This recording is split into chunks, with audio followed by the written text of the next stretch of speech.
तुम्हें मेरी मोहब्बत रास नहीं आई।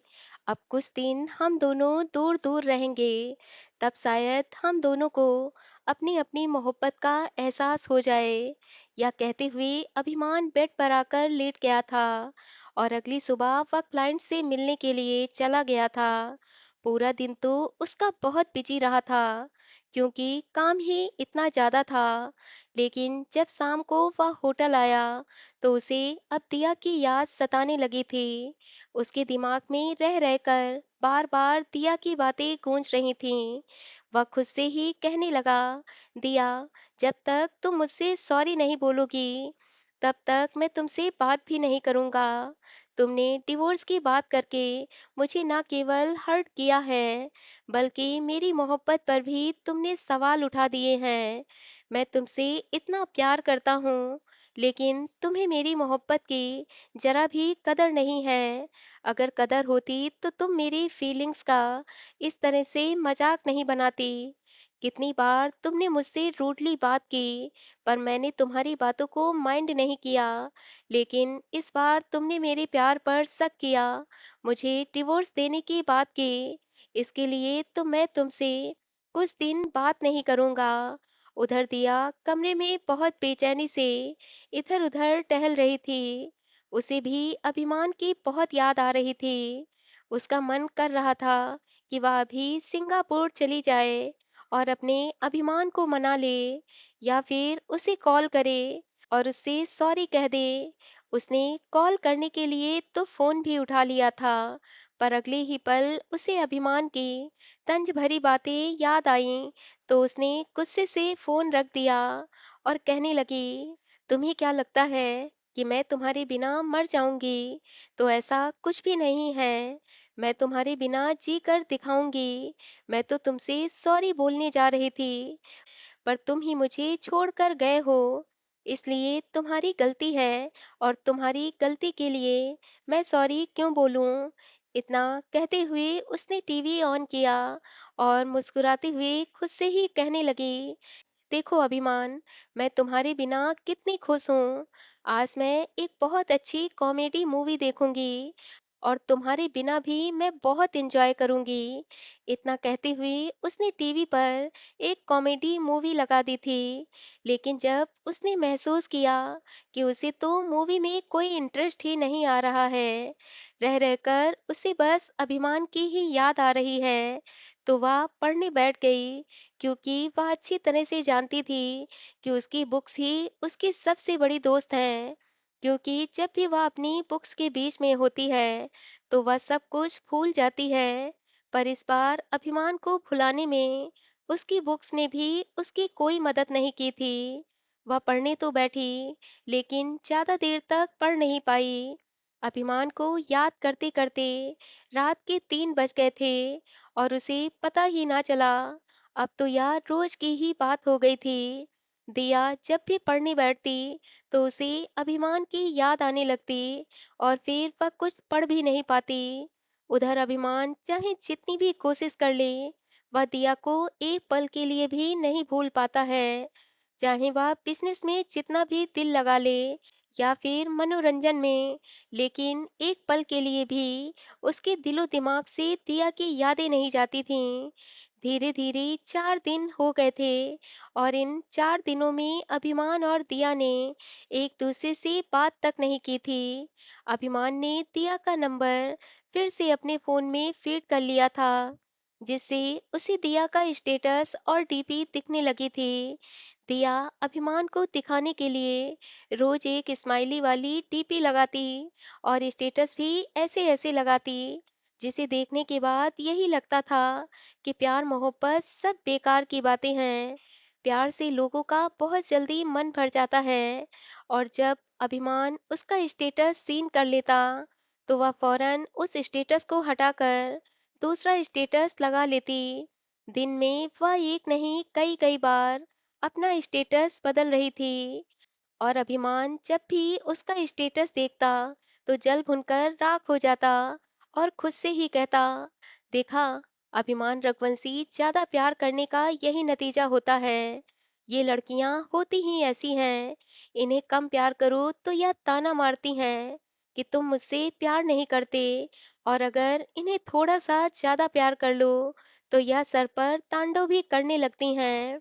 और फिर क्या था, अभिमान ने भी दिया को दिखाने के लिए स्टेटस लगा दिया था, और उसने सब लोगों को तो हाइड कर दिया था, पर गलती से दिव्या शोभित के फ़ोन पर उसका स्टेटस शो हो रहा था।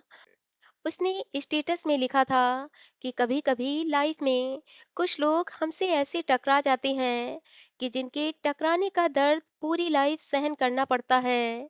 थोड़ी देर बाद लगाया कि प्यार मोहब्बत वफा रहने दो, या तुम्हारी बस की बात नहीं।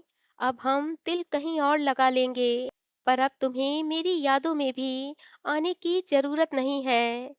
दिया ने जब अभिमान का स्टेटस देखा, तो दिया आंसू बहाते हुए खुद से ही कहने लगी, अभिमान, तुमने यह स्टेटस मेरे लिए लगाया है। मुझे पता है तुम मुझसे प्यार नहीं करते, पर अभिमान, मैं तुमसे बहुत प्यार करती हूँ। प्लीज घर जल्दी आ जाओ और मुझसे सॉरी कहकर मुझे मना लो। अभी कुछ देर ही हुए थे कि तभी दिया ने देखा कि अभिमान ने वह स्टेटस चेंज करके एक बियर बार की फोटो लगाई है, और हाथों में ड्रिंक का गिलास पकड़े हुए एक फोटो शेयर की, जिसमें नीचे लिखा था, तू पास होकर भी पास न थी, अब दूर है तो फर्क क्या पड़ता है। और इस स्टेटस ने दिया की धड़कनों को बढ़ा दिया था, क्योंकि फोटो में जस्ट पीछे दो तीन लड़कियां दिखाई दे रही थीं, जो बहुत शॉर्ट ड्रेस में ऐसे खड़ी थीं, मानो अभिमान उन्हीं के साथ में हो। उस फोटो को देखकर दिया खुद से ही कहने लगी, कहीं मैंने लड़ाई करके कुछ गलती तो नहीं कर दी, कहीं मेरा अभिमान मुझसे दूर तो नहीं चला जाएगा। और यही बात सोचकर उसने जल्दी से फोन उठाया और अभिमान का नंबर डायल कर दिया। दिया कॉलिंग देखकर अभिमान के तो चेहरे पर चमक ही आ गई थी, लेकिन फिर भी उसने फोन नहीं उठाया। दिया ने जब देखा कि उसने फोन रिसीव नहीं किया है, तो फिर उसने दोबारा उसे फोन भी नहीं किया, और अपने आंसू पोंछते हुए बोली, मैं जानती हूँ कि इस समय तुम कितनी बिजी हो, तुम्हें अपनी जिंदगी जैसी भी जीनी हो जियो, अब मैं तुम्हें मनाने वाली नहीं हूँ। इतना कहते हुए उसने डिसाइड कर लिया था कि अब वह 3 दिन के बाद अपने चाचा चाची के पास चली जाएगी। उधर अभिमान को बहुत मजा आ गया था कि जब से उसने फोटो स्टेटस पर डाली थी, तो दिया ने उसे 2 बार कॉल किया था, और फिर वह उसी शाम एक बहुत बड़े डांस बार में जाता है, जहाँ की लाइट्स, तेज म्यूजिक बीट्स और गाने की धुन पर नाचती खूबसूरत लड़कियों को देखकर वह अपने आप से ही कहता है, अभिमान, तुम यहाँ सिर्फ दिया को जलाने के लिए आए हो। यहाँ बैठकर तुम डांस करने वाली लड़कियों के साथ कुछ फोटो क्लिक करना चाहते हो, ताकि तुम्हारी उन फोटो को देखकर दिया परेशान हो जाए। अगर यह सच है, तो तुम ऐसा कैसे कर सकते हो? तुम मुझसे प्यार करते हो, तो तुम उसे हर्ट क्यों कर रहे हो? अगर यह बात दादी को पता चल गई, तो वह कितना दुखी होंगी। और फिर यही बात सोचकर वह जल्दी से बाहर आ जाता है। सुनसान रास्तों पर चलते हुए उसे अब इस बात का एहसास होता है कि वह दिया के बिना रह ही नहीं सकता। दिया न केवल उसका प्यार है, बल्कि अब वह उसकी जिंदगी भी बन गई है। उधर शोभित और दिव्या जैसे ही अभिमान का स्टेटस देखते हैं, तो वह समझ जाता है कि अभिमान ने यह स्टेटस दिया के लिए लगाया है। और शोभित जब दिया से बात करता है, तो दिया गुस्से से कहती है, जीजू, मैं अभिमान से रिलेटेड कोई बात नहीं करना चाहती। दिव्या जब उससे पूरी बात पूछती है, तो दिया उसे रोते हुए सारी बात बताती है, और कहती है, दीदी, अभिमान मुझे बिल्कुल भी नहीं समझता, और अब मैं उसके साथ नहीं रहूंगी। वैसे भी हम दोनों का रिश्ता हम लोगों की मर्जी से नहीं हुआ था, इसलिए इस रिश्ते का टूट जाना ही ठीक है। इतना कहते हुए वह फोन रख देती है, पर उसकी आंखों से आंसू बहने लगते हैं। वह शाम को अपना सामान पैक कर लेती है और दादी से भी बात कर लेती है कि कल वह अपने चाचा चाची के पास चली जाएगी। वह दादी से यह भी कहती है कि चाचा चाची काफी टाइम से उसे बुला रहे हैं, इसलिए वह कुछ दिनों के लिए उनके पास जाना चाहती है। दादी उसे जाने की परमिशन दे देती हैं। अगली सुबह वह अपना सारा सामान पैक कर लेती है, जिस वजह से उसके 3 बड़े-बड़े बैग सामान से भर जाते हैं। और जब वह तीनों बैग नौकर उठाकर नीचे लाते हैं, तो दादी आश्चर्य से तीनों बैगों को देखते हुए पूछती हैं, दिया, तुम कुछ दिनों के लिए जा रही हो या फिर हमेशा हमेशा के लिए? वह हड़बड़ाते हुए कहती है, दादी, इसमें कपड़े नहीं, बुक्स हैं। दादी अभी भी उसे शक भरी नजरों से देख रही थीं, क्योंकि उन्हें तो यकीन ही नहीं हो रहा था कि इतने बड़े बड़े 3 बैग में उसने अपनी कितनी सारी बुक्स रख ली हैं। और वह मन ही मन अब सोचने लगी थीं कि जरूर कुछ दाल में काला है। दिया ने दादी और मम्मी पापा के पैर छूते हुए जब वह बाहर आई, तो ड्राइवर गाड़ी लेकर आ चुका था। वह गाड़ी में बैठने ही वाली थी कि तभी पीछे से एक गाड़ी आकर गेट पर रुकी, जिसमें अभिमान बैठा हुआ था। उधर अभिमान की नजर दिया और दिया के पास रखे 3 बड़े बड़े बैग्स पर गई। दिया, जो साड़ी पहने बहुत अच्छे से जाने के लिए रेडी थी, वह कुछ कहता, इससे पहले ही दादी अभिमान से कहने लगीं, मान बेटा, बहुत अच्छा किया तुमने जो जल्दी आ गए। मेरा तो तुम्हारे बिना दिल ही नहीं लग रहा था। और आज तो दिया भी अपने चाचा चाची के पास जा रही है। और यह बात सोचकर मुझे बहुत ज्यादा तकलीफ हो रही थी कि मैं अपने बच्चों के बिना कैसे रहूंगी। अभिमान ने जैसे सुना कि दिया चाचा चाची के पास जा रही है, तो उसके तीनों बैग देखकर बस समझ गया था कि दिया हमेशा हमेशा के लिए यहाँ से जा रही है। और यह बात सोचकर उसे बहुत तेज गुस्सा आ रहा था। उसने एक नजर दिया पर डाली और फिर दादी से कहने लगा, दादी, मुझे एक बहुत इम्पोर्टेंट काम याद आ गया है। उधर दिया ने जैसे ही देखा कि अभिमान घर वापस आ गया है, तो अभिमान को देखकर उसका सारा गुस्सा रफू चक्कर हो गया था। और एक पल में ही उसने मन ही मन अपना जाना कैंसिल कर दिया था। नौकर जब दिया का सामान रखने लगे, तो दिया मन ही मन परेशान होते हुए खुद से ही कहने लगी, अब मैं क्या करूं? दादी से कैसे कहूं कि अब मैं जाना नहीं चाहती? अब तो मेरा अभिमान भी आ गया है। अभी वह यह सब सोच ही रही थी कि तभी दादी बोली, दिया बेटा, सामान गाड़ी में रख दिया गया है। दिया बुझे मन से गाड़ी में जैसे ही बैठने लगी, तो अभिमान को देखा, वो चुपचाप खड़ा था, पर दिया को एकटक देख रहा था और मन ही मन कह रहा था कि दिया, देखो, मैं तुम्हारे लिए इतनी दूर से आया हूँ, प्लीज यार, मत जाओ। उधर दिया ने रुकने का अपने मन में ही सारा प्लान बना लिया था।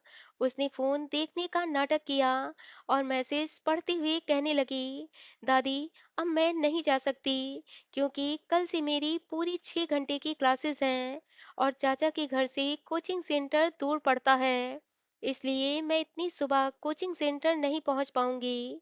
दादी ने उसे घूरते हुए देखा और फिर कड़कते अंदाज में बोली, क्लासेस के बारे में क्या पहले से नहीं पता था? वह लड़खड़ाती हुई जबान से बोली, नहीं दादी, बस अभी अभी मैसेज आया है। दादी ने नौकरों को सामान उतारने का इशारा कर दिया था और फिर अभिमान की तरफ देखते हुए बोली, अरे, अभी तक तुम यहाँ क्यों खड़े हो? तुम्हें तो कुछ इम्पोर्टेंट काम था और फिर से कहीं जाना था। अभिमान भी लड़खड़ाती आवाज में दिया की तरफ देखते हुए बोला, दादी, अब मुझे भी कहीं नहीं जाना। वैसे भी अगर घर आ गया हूँ, तो सोच रहा हूँ कि लंच कर लूँ, तब जाऊँ, क्योंकि फ्लाइट में भी मैंने कुछ नहीं खाया है, इसलिए बहुत जोरों की भूख लग रही है। अभिमान की मम्मी बड़े प्यार से बोली, हाँ बेटा, क्यों नहीं, जाओ जल्दी से फ्रेश हो जाओ, मैं अभी तुम्हारे लिए लंच लाती हूँ। मम्मी की बात सुनकर अभिमान जल्दी से अपने कमरे की तरफ जाने लगा था और दिया मुस्कुराते हुए नौकरों से कह रही थी कि उसका सामान जल्दी से उसके कमरे में पहुंचा दो। दादी की अनुभवी आंखें उन्हें सब कुछ बता चुकी थीं। वह जान गई थीं कि दिया और अभिमान के बीच में कुछ तो ऐसा हुआ है जिसकी वजह से यह दोनों एक दूसरे से नाराज हैं। पर इस बात की भी उन्हें बहुत खुशी थी कि दोनों एक दूसरे को देखकर अपना सारा झगड़ा भूल गए हैं और जाना कैंसिल कर दिया। शादी के बाद यह पहली बार हुआ था कि जब अभिमान पूरे एक हफ्ते तक उसने दिया को नहीं देखा था और आज एक हफ्ते बाद दिया को अपने सामने देखकर वह मन ही मन बहुत खुश था और चोरी छुपे बार बार दिया को देख रहा था। वह फ्रेश होकर जैसे ही रूम से बाहर आ रहा था कि उसने देखा कि दिया उसका लंच लेकर आ रही है। वह जल्दी से भागता हुआ कमरे में आया और बेड पर आकर लेट गया और फिर सोने की एक्टिंग करते हुए खुद से ही कहने लगा, दिया, अब जब तुम मुझे जगाओगी तब मैं नींद में कोई ना कोई ऐसी हरकत तुम्हारे साथ करूंगा जिससे तुम मेरे फिर से करीब आ जाओगी।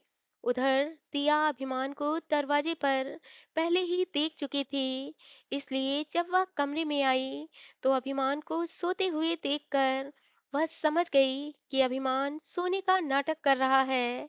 वह लंच बेड पर रखते हुए बोली, नाटक करने की जरूरत नहीं है क्योंकि मैंने तुम्हें गेट पर देख लिया था।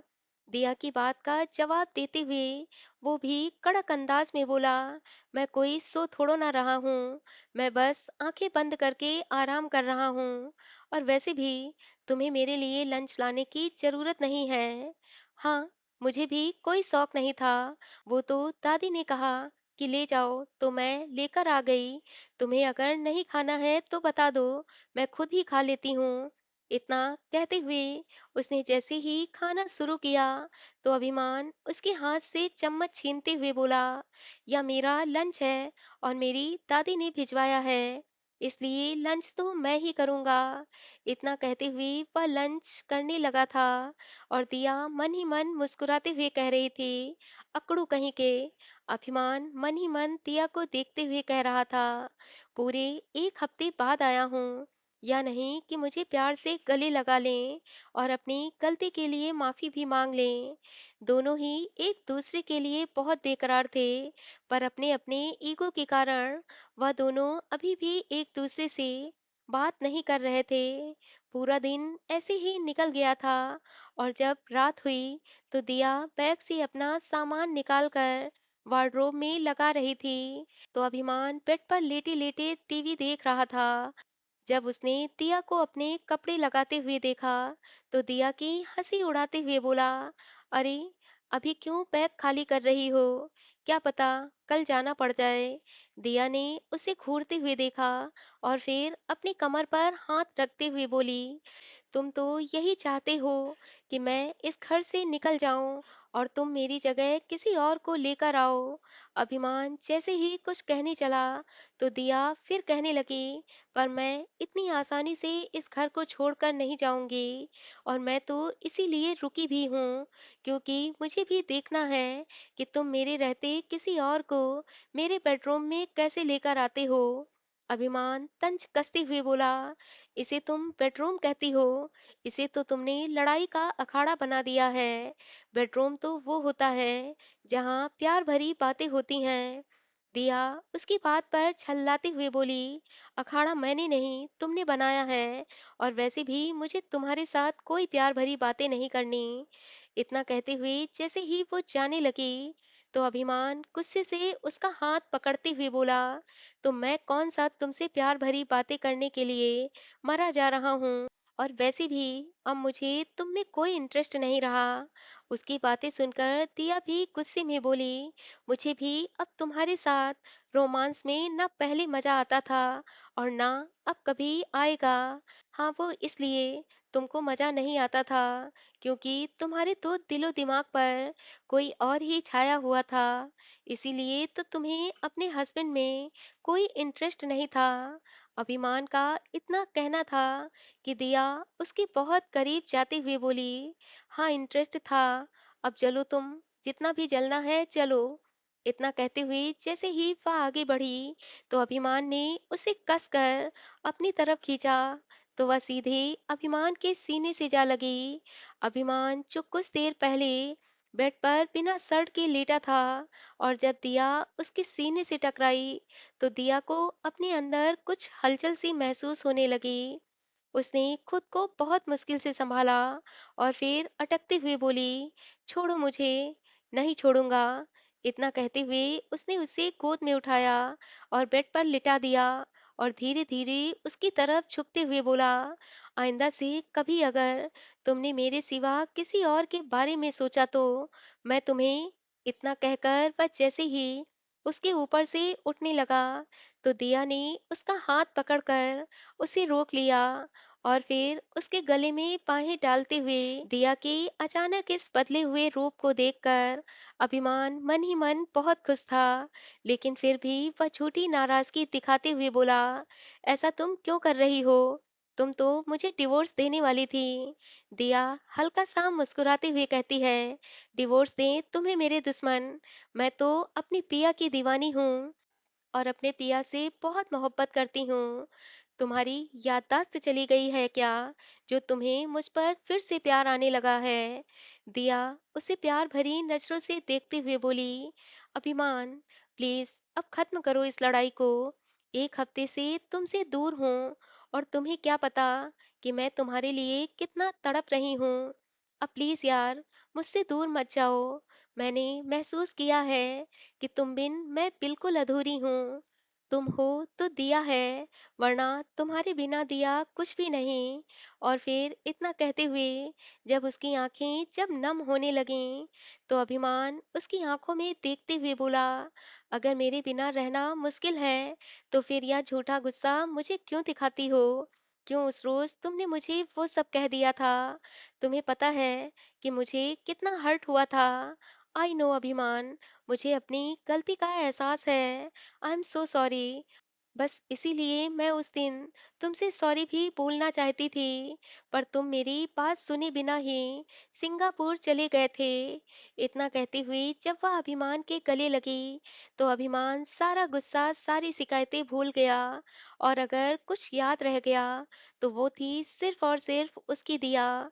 उसने बड़े प्यार से दिया को अपने पास बिठा लिया और उसकी नाक को हल्का सा दबाते हुए बोला, दिया, तुमसे दूर रहकर मैं भी तो पल पल तड़प रहा था, जी तो रहा था, पर तुम्हारे बिना जिंदगी में मजा नहीं आ रहा था।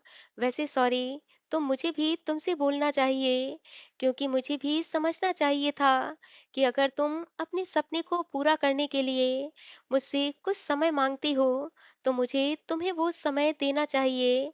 पर मैं तुम्हारे इश्क में पागल, तुम्हारी मोहब्बत में घायल और तुम्हारे हुस्न के जलवों में इस कदर खोया था कि मुझे सही और गलत कुछ भी समझ में नहीं आया। शायद मैं कुछ ज्यादा ही बहकने लगा था। दिया उसके होठों पर उंगली रखते हुए बोली, नहीं अभिमान, मुझे भी समझना चाहिए कि मुझे अपनी पढ़ाई के साथ साथ अपनी मैरिड लाइफ, अपनी फैमिली पर भी ध्यान देना चाहिए था। और फिर ऐसे ही न जाने कितनी देर तक वो दोनों एक दूसरे के सामने अपनी अपनी गलतियों की माफी मांगते रहे। रात धीरे धीरे ढलने लगी थी। तभी अभिमान को कुछ याद आया। उसने जल्दी से अपना बैग खोला और फिर दिया को एक गिफ्ट देते हुए बोला, यह तुम्हारे लिए मैं सिंगापुर से लाया था। दिया गिफ्ट देखकर उछलते हुए बोली, अभिमान, तुम तो मुझसे नाराज थे, फिर मेरे लिए गिफ्ट क्यों लाए? स्वीट हार्ट, मैं तुमसे नाराज नहीं था, वो तो सिर्फ मैं नाराज होने की एक्टिंग कर रहा था। अच्छा, अब इसे पहन कर दिखाओ। और जब वह उस ब्लैक कलर की नाइट ड्रेस पहन कर आती है, तो अभिमान उसकी खूबसूरती की तारीफ करते हुए कहता है, वैसे तो तुम बहुत खूबसूरत हो, लेकिन जब भी ब्लैक कलर की नाइट ड्रेस पहनती हो, तो तुम्हारी खूबसूरती मेरी मोहब्बत को और भी बढ़ा देती है। अभिमान धीरे धीरे एक एक कदम उसकी तरफ बढ़ाने लगा था, और उसके बढ़ते कदमों को देखकर दिया का दिल भी अब उसके पास जाने के लिए मचलने लगा था। और फिर जब आगे बढ़कर अभिमान उसके माथे को छूते हुए जब उस पर बहुत प्यार से अपनी मोहब्बत की बारिश करने लगा, तो दिया पल भर में ही मोम की तरह पिघल गई। अभिमान बहुत शिद्दत से उसे प्यार करते हुए उसे बेड पर ले आया और मुस्कुराते हुए बोला, आज पूरी रात मैं तुम्हें सोने नहीं दूंगा, क्योंकि पिछले 2 महीनों से तुमने मुझे बहुत परेशान किया है। दिया प्यार से उसकी तरफ देखते हुए बोली, खाली तुमने ही मोहब्बत की तड़प महसूस नहीं की है, मैं भी तो कितने दिनों से तुम्हारे पास आने के लिए मचल रही थी। दिया की प्यार भरी बातों ने उसे और भी बेकाबू कर दिया था। और फिर जब उसने दिया को बहुत प्यार से समेटा, तो दिया के चेहरे पर मोहब्बत की चमक आ गई।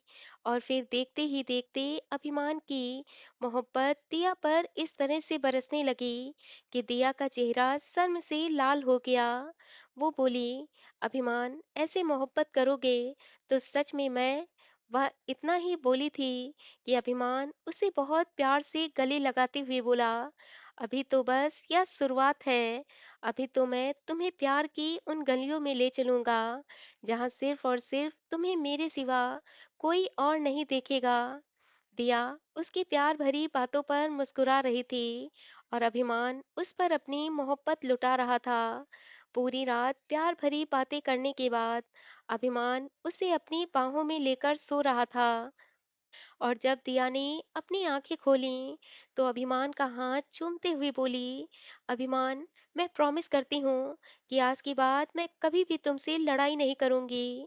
अभिमान भी उससे वादा करते हुए बोला, मैं भी दिया, तुम्हें कभी भी छोड़कर कहीं नहीं जाऊंगा। ये हम दोनों की पहली और आखिरी लड़ाई है।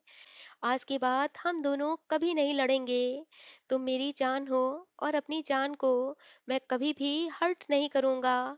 उस एक रात ने उन दोनों के बीच की सारी दूरियों को खत्म कर दिया था और अभिमान और दिया ने एक नए सिरे से अपनी जिंदगी शुरू कर दी थी। और इस बार अभिमान दिया का कदम से कदम मिलाकर उसकी पढ़ाई में साथ दे रहा था। दिया जब लेट नाइट पढ़ाई करती, तो अभिमान उसके लिए कॉफी बनाकर लाता, तो कभी पढ़ते पढ़ते उसके सर में दर्द होने लगता, तो वह उसके बालों में मसाज भी कर देता। उधर दिया भी अभिमान का पूरा साथ दे रही थी। वह कुछ समय निकाल कर अभिमान के साथ कुछ रोमांटिक पल भी गुजारती। फर्स्ट अटेम्प्ट में तो दिया का एग्जाम क्लियर नहीं हुआ था, जिससे दिया बहुत दुखी थी। लेकिन अभिमान ने उसे कुछ इस तरह से संभाला था कि दिया अपना सारा दुख सारा दर्द भूलकर एक बार फिर से एग्जाम की तैयारी कर रही थी। देखते ही देखते 1 साल से भी ज्यादा का समय हो गया था और आज दिया का यूपीएससी का रिजल्ट आना था। सूरज की पहली किरणें रघुवंश मेंशन की बालकनी में पड़ रही थीं। दिया आंखों में बेचैनी लिए बार बार मोबाइल स्क्रीन को देख रही थी। अभिमान दरवाजे पर खड़ा उसकी हालत देख मुस्कुरा रहा था। वह उसे गले लगाते हुए बोला, दिया, इतनी टेंशन मत लो, तुमने जितनी मेहनत की है रिजल्ट भी उतना ही शानदार होगा। दिया ने गहरी सांस ली। तभी दिया ने तभी दिया का रिजल्ट आ गया और उसने रिजल्ट देखा। Congratulation, You have cleared UPSC CSE all India rank 27। उसकी आंखों से आंसू छलक पड़े। ये खुशी के आंसू थे। वो चुपचाप वहीं जमीन पर बैठ गई और हाथ जोड़कर ईश्वर को धन्यवाद देने लगी। अभिमान उसके पास आया, उसका चेहरा अपने हाथों में लिया और बोला, मुझे तुम पर पहले भी गर्व था, पर आज तो जैसे मेरी दुनिया ही जीत ली तुमने। तुम सिर्फ मेरी पत्नी नहीं, अब इस देश की अफसर भी बन चुकी हो। दिया हंस पड़ी, उसकी आंखों में चमक थी।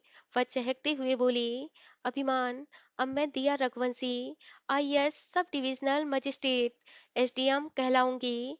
अभिमान ने उसे कसकर गले लगा लिया और कहने लगा, अब तो पूरा देश तुम्हें सलाम करेगा और मैं हर रोज तुम्हें सलाम करूंगा।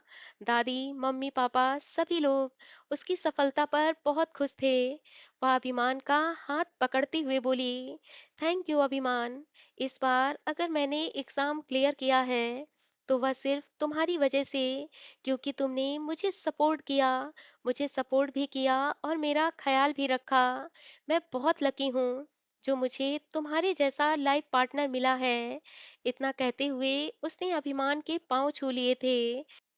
अभिमान उसे गले से लगाते हुए बोला, दादी, देखा आपने, रात दिन पढ़ाई इसने की है और सारा क्रेडिट मुझे दे रही है। दिया ने आगे बढ़कर दादी और मम्मी पापा के भी पैर छुए। दादी भी आज उसके लिए बहुत खुश थीं और बहुत प्राउड फील कर रही थीं। अभिमान की मम्मी पापा की तो खुशी का कोई ठिकाना ही नहीं था। एक बार फिर पूरे रघुवंश मेंशन को फूलों और लाइट से सजा दिया गया था। सूर्यकांत जी ने दिया के एग्जाम क्लियर करने पर एक बहुत शानदार पार्टी रखी थी, जहां दिया के मम्मी पापा, चाचा चाची सभी लोग आए थे, उसे मुबारकबाद दे रहे थे। शोभित धीरे से अभिमान से कहता है, अब ज्यादा स्टेटस मत लगाना, वरना हमारी भाभी एसडीएम साहिबा हैं। अगर मैंने उनसे तुम्हारी कंप्लेन कर दी तो फिर इंडिया में बिजनेस नहीं कर पाओगे।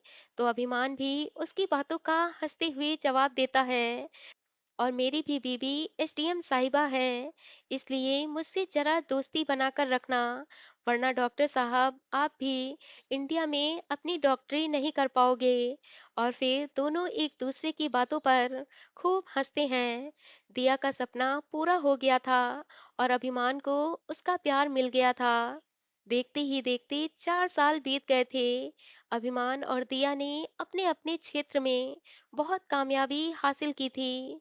बेशक दिया आईएएस अफसर बन गई थी और अभिमान एक बहुत बड़ा कामयाब बिजनेसमैन, जिसकी गिनती टॉप 10 बिजनेसमैन में होने लगी थी। बिजी शेड्यूल होने के बावजूद भी उन दोनों के प्यार और रोमांस में कोई कमी नहीं आई थी। दोनों आज भी उतना ही एक दूसरे से प्यार करते थे जितना कि शादी के शुरुआती दिनों में करते थे। आज दिया और अभिमान की मैरिज एनिवर्सरी थी, पर एनिवर्सरी पर भी अभिमान दिया के लिए जब ब्लैक कलर की नाइटी गिफ्ट में लेकर आया, तो दिया हंसते हुए बोली, तुम नहीं सुधरोगे। अभिमान उसे कमर से पकड़ते हुए बोला, स्वीट हार्ट, या तो मैं तब भी तुम्हें गिफ्ट करूंगा जब तुम 95 ईयर्स की एक बहुत ही खूबसूरत बेबी डॉल होगी, जिसके मुंह में ना तो दांत होंगे और ना ही ये नाजुक धड़कने। वह इतना ही बोला था कि दिया उसके मुंह पर हाथ रखते हुए बोली, हाँ, मैं तो बूढ़ी हो चुकी होंगी, पर तुम्हारे तो डोले सोले ऐसे ही बने रहेंगे, क्योंकि तुम तो कभी बूढ़े होगे ही नहीं। अभिमान उसे गले लगाते हुए बोला, तन बूढ़ा हो भी जाएगा, कोई बात नहीं, पर मन से तो मैं तब भी जवान ही रहूंगा। और फिर इस तरह से दिया और अभिमान अपनी लाइफ में बहुत खुशी खुशी लाइफ को एंजॉय कर रहे थे। वह उनकी लाइफ की पहली लड़ाई थी जो अब आखिरी बन गई थी, क्योंकि उस लड़ाई के बाद तो वह दोनों कभी लड़े ही नहीं थे, बल्कि उनका प्यार दिन दुनी रात चौगनी बढ़ता ही जा रहा था। और ऐसा ही होता है जब हम प्यार में अपने ईगो को साइड में रखकर अपनी लड़ाइयों को खत्म कर देते हैं और प्रॉब्लम्स को सॉल्व कर लेते हैं, तो प्यार ऐसे ही दिन दुनी रात चौगनी बढ़ता जाता है। दोस्तों, वो मेरे इश्क की तारों भरी रात कहानी का यह अंतिम भाग है। आप लोगों को ये अंतिम भाग की कहानी कैसी लगी, प्लीज मुझे कमेंट करके जरूर बताएं। कहानी अच्छी लगी हो तो प्लीज कहानी को लाइक करें, वीडियो को शेयर करें, और हाँ, अभी तक अगर आपने चैनल को सब्सक्राइब नहीं किया है तो प्लीज दोस्तों चैनल को सब्सक्राइब कर लीजिए, ताकि ऐसी ही प्यारी प्यारी रोमांटिक मस्ती मजाक वाली कहानियाँ आप तक पहुँचती रहें। मिलते हैं एक और नई लव स्टोरी में। तब तक के लिए सुमन अल्फाज के साथ कनेक्ट रहें और अपना प्यार और सहयोग ऐसे ही सुमन अल्फाज के साथ बनाए रखें।